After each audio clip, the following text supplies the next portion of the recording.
do that. All right, so what we're going to do is find intervals, increasing, decreasing, find local max and min, concavity, and inflection points of a rational function, x squared over x squared plus 3. All right, we're also going to talk about the horizontal asymptote on this one if you want to start thinking ahead. And I'm going to notice the quotient rule where f is x squared, g is x squared plus 3. It is f prime g minus g prime f. I'm not going to spend time on the derivative. So there it is, the first derivative. When you distribute, you find that the 2x cubes cancel, and you're left with 6x over x squared plus 3, quantity squared. Now, when I take the next derivative, if you have to write it out, you know, where f is 6x and g is the quantity x squared plus 3 squared. As calc students, you want to be working on doing this automatically. So I will do it automatically. The derivative of 6x, the top is 6. The bottom is x squared plus 3 squared. Minus the top is still 6x.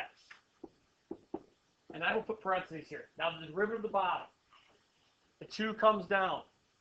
So it's 2 x squared plus 3 to the 1 power times the chain rule 2x. All over x squared plus 3 squared squared, which is to the 4th. Everyone, do not distribute now. On second derivative of rational function, always look. And most of the time, not every time, but most of the time you're going to find that there is a common factor that you can just cross off.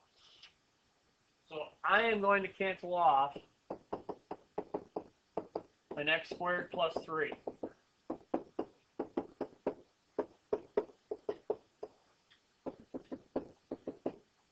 Take a close look there and make sure you see that what I just did.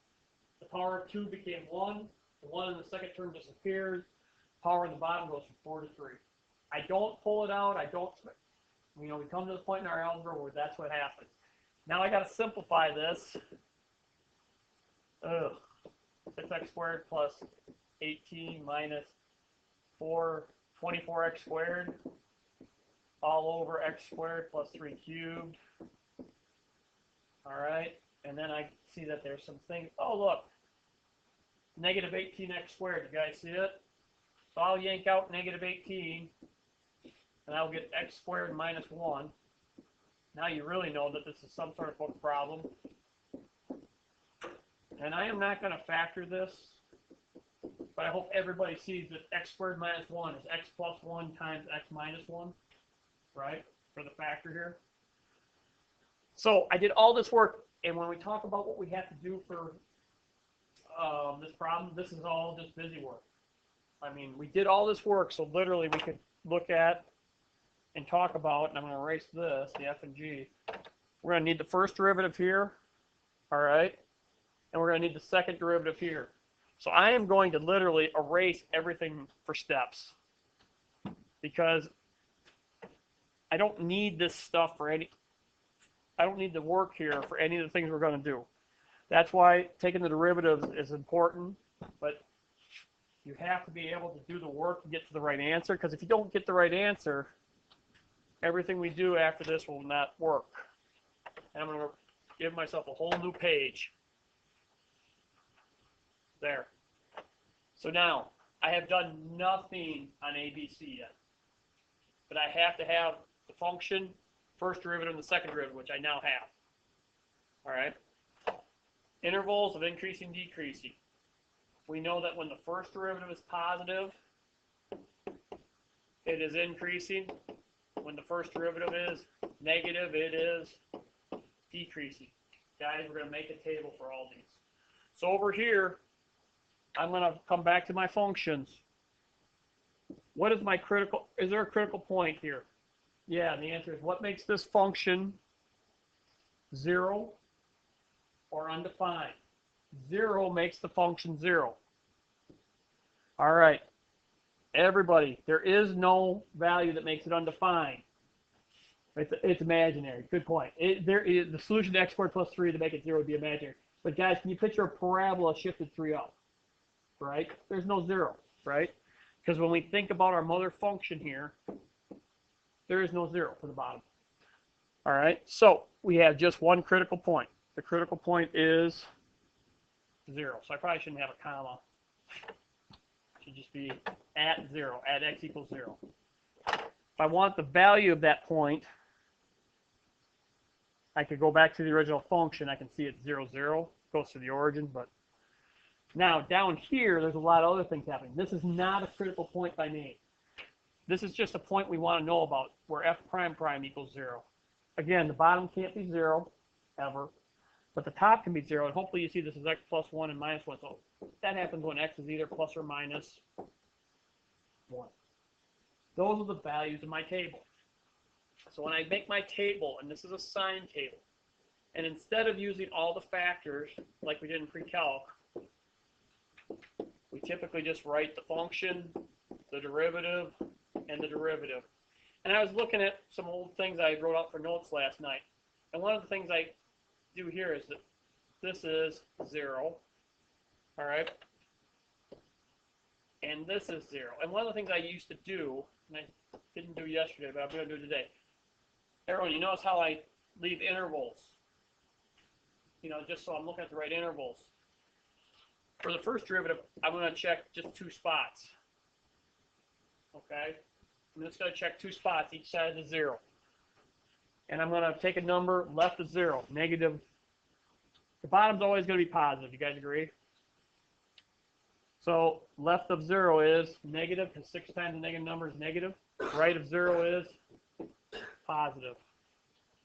So everybody, we know that this function is decreasing from negative, whoops, wrong bracket, from negative infinity to 0. And we know it's increasing from 0 to infinity. All right.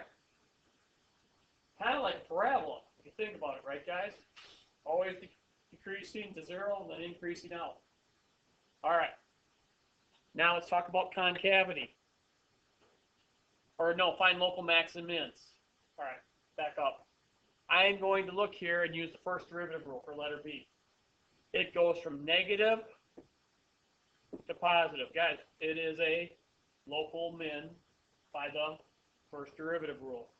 So over here, and I should probably have a column for results.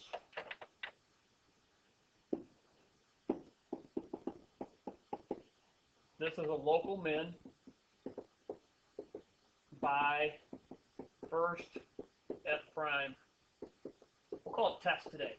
We'll try to use the word test and rule both, okay? So this is a local min by the first derivative test, f prime test, okay? All right, and you know what? It's so easy. I'm going to do f of 0 here in the original function, guys. I plug in 0, it's 0 over 3. You guys see that?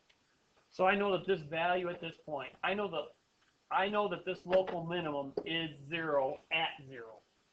Okay? And that might help us because we're going to graph it here in a bit. That's letter D that I didn't put up. Now we're going to do concavity. Concavity is determined from the second derivative. If I put a rule at the bottom, f prime prime is less than 0, that's concave down. When f prime prime is greater than 0, it's concave up. Horrible F. All right? And I look at this problem, and I got to see, the first thing I see is the denominator is always positive. X squared plus 3 is always going to be positive. Any positive number cubed is always positive. I notice the top is not always positive. I have a negative 18, and I have x squared minus 1. I know that outside of x squared minus 1, when this is greater than 1 here, when I get this as positive, positive times a negative is a negative. So both of these regions are negative, or concave down. If I plug in 0 here, guys, you get negative 18 times negative 1. That's a positive. So everybody, it goes from negative to positive, positive, negative. That means both of these points are points of inflection. There's a concavity change. So we have a point of inflection here. All right? And it's concave down here, and then it's concave up. It was concave up. There's another point of inflection and concave down.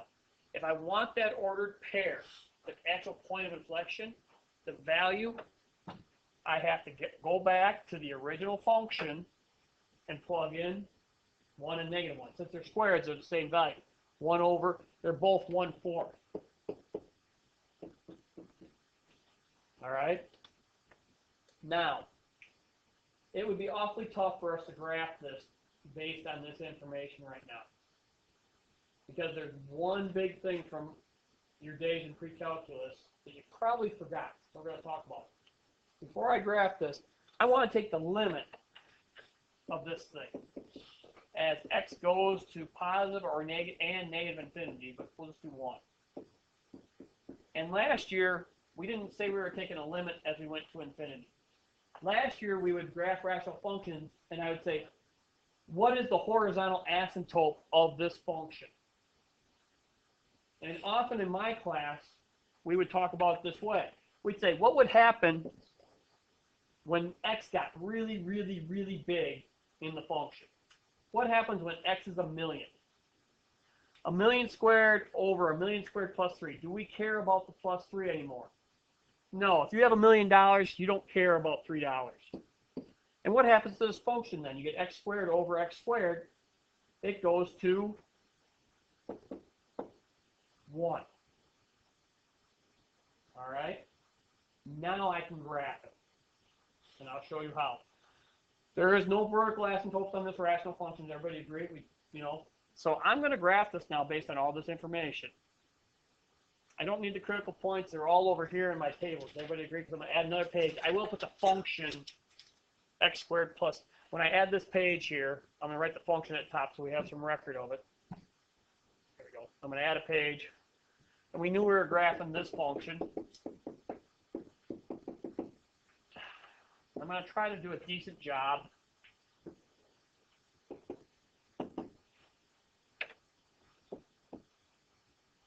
We know it goes through 0, 0.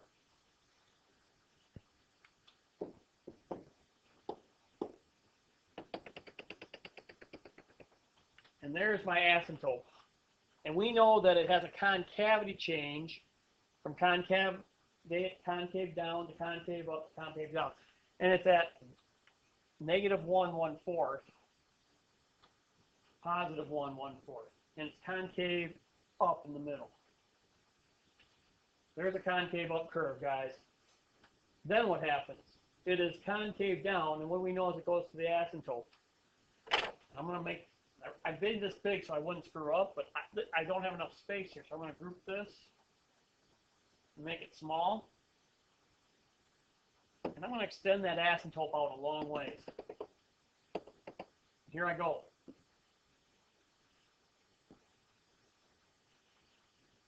And that's the function. And I just graphed it on my information. Now I worked way harder than I should have here. Does anybody? I got to put that on. Why did I work way harder this time than I should have? Does anybody see it? I always do it this way. At the very beginning of this function, what kind of function is f of x? How about even? X squared, 3x to the 0. It's an even function. Guys, what do you know about an even function? It's symmetrical across the y-axis. Guys, I could have done all this work by just stating this was even. I could have done all this work on half of the graph. Right? Because you knew it would reflect if you were trying to graph it. But again, I don't think that's, that's something that we want to try to catch and go forward. But that is the graph of this function. It's only interesting around the origin. Otherwise, it literally looks like the line y = 1. If you graph this on a TI calculator, in fact, and you have the range or the domain spread way apart, it literally looks just like a line. All right? Okay.